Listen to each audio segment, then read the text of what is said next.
familia, ¿cómo están? Bienvenidos a nuestro canal, donde todas las semanas publico videos con el fin número uno de ayudarle a mejorar en el maravilloso mundo de las redes. Continuamos analizando partidas de la 10ª edición de la Copa del Mundo, que se está celebrando en Azerbaiyán, desde el pasado 30 de julio hasta el 24 de agosto de este 2023.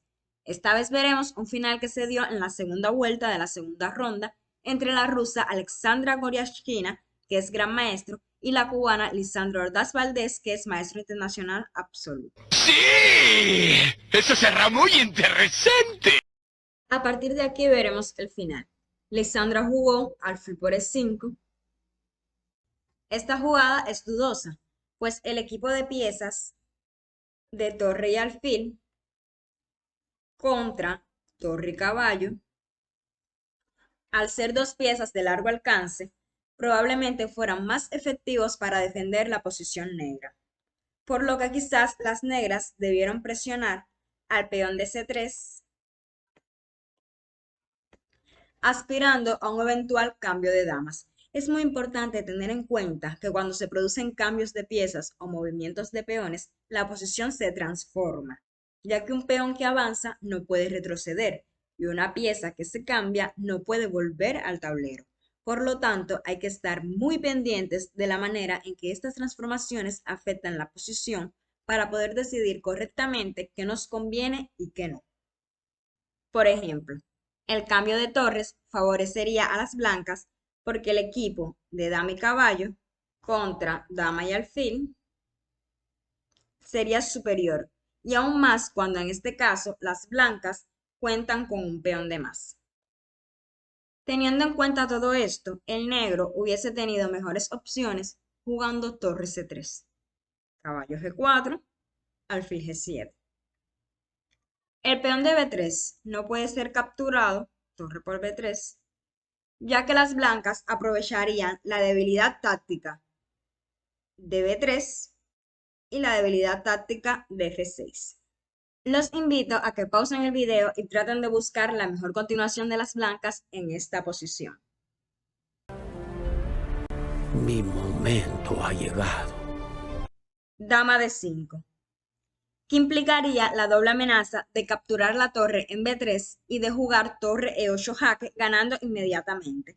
Obviamente, la dama no podría ser capturada con dama por d5, pues después de caballo f6 jaque, las blancas quedarían con una pieza de más. La jugada dama de 5 es la jugada más espectacular, pero las blancas podrían materializar su ventaja de manera incluso más efectiva con la sobria dama a4, que sin entregar nada crea un conjunto de múltiples amenazas en b3, e8 y f6, que las negras no tendrían cómo enfrentar. ¿Qué jugada fue esa? Volviendo a la posición del inicio, donde Lisandro Ordaz jugó alfil por e5, dama por e5, dama d2, dama e3. Proponer el cambio de damas no es lo ideal para el blanco, pues un final de torres es más difícil de ganar.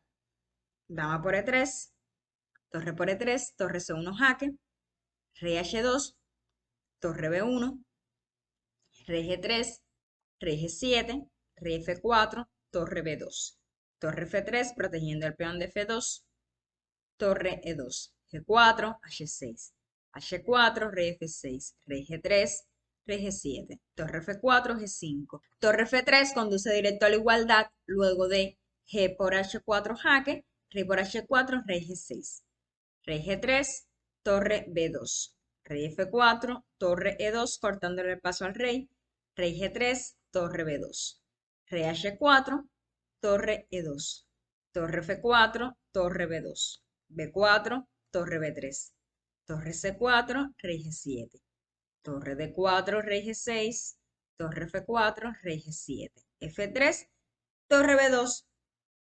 Fue la jugada que conllevó a que una partida a tablas terminara perdiéndose. Al colocar la torre en b2 le da un respiro a la torre blanca de mejorar su posición. Y en los finales, la acción que desempeña la torre es crucial. Después de esta jugada, la torre de las blancas, al no tener que asumir la defensa simultánea de los peones f3 y b4, puede activarse ya sea con torre C4 o torre D4. Mejor era continuar moviendo el rey. Rey G6, rey G3, H5. G por H5, rey por H5. Si torre por F7, entonces torre por B4. Torre G7 con la idea de cortar al rey, método muy importante en los finales. Sin embargo, manteniendo la torre negra en octava fila en el lado largo para dar jaques en caso de ser necesario y el rey en tercera o segunda fila es tablas. Es bien conocido que en este tipo de final la columna donde se encuentra el peón pasado divide el tablero en dos lados y el correcto procedimiento defensivo consiste en colocar el rey en el lado corto y la torre en el lado largo. Todo esto nunca pasó, caballeros. Sin embargo, se jugó torre B2. Rey G3 es una imprecisión, pues las blancas pierden su oportunidad de aprovechar lo que explicamos anteriormente, activando su torre al colocarla en D4 o C4. Rey G3 permite F5, garantizando el equilibrio. Torre C4, rey F6. Rey F4, peón por, rey E6. Torre D4, torre F2 jaque, rey E3, torre G2, rey D3, rey E5, B5, torre B2, torre 4 jaque, rey D5. Para el bando débil es mejor controlar el peón pasado con el rey, aunque ya este peón será capturado. Torre F4, torre B3 jaque, rey E2, rey E6. Sin embargo, en vez de F5, Lisandra jugó rey G6. Torre C4, rey G7. El error decisivo. Aún era posible jugar F5. Rey F4, torre B3, rey E4. En las finales, el rey puede participar activamente en la lucha, ya que generalmente no hay piezas suficientes para crearle situaciones de peligro real. Rey G6, torre C6 jaque. Rey G5, torre C5 jaque. Rey G6, B5. Rey F6, rey D5. La estrategia principal para obtener la victoria consiste en que el peón pasado pueda ser apoyado por el rey o por la torre. Torre por F3, B6. Torre B3, rey C6. Y las negras se rindieron, pues quedaría para el blanco seguir con B7 y rey C7.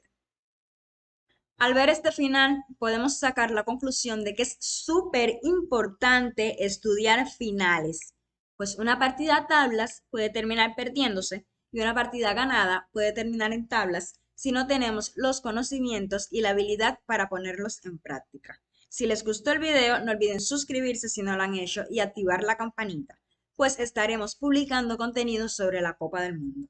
Denle like al video y díganme, ¿quién es su jugadora favorita en esta copa? ¡Lo logramos, muchachos! ¡Misión cumplida!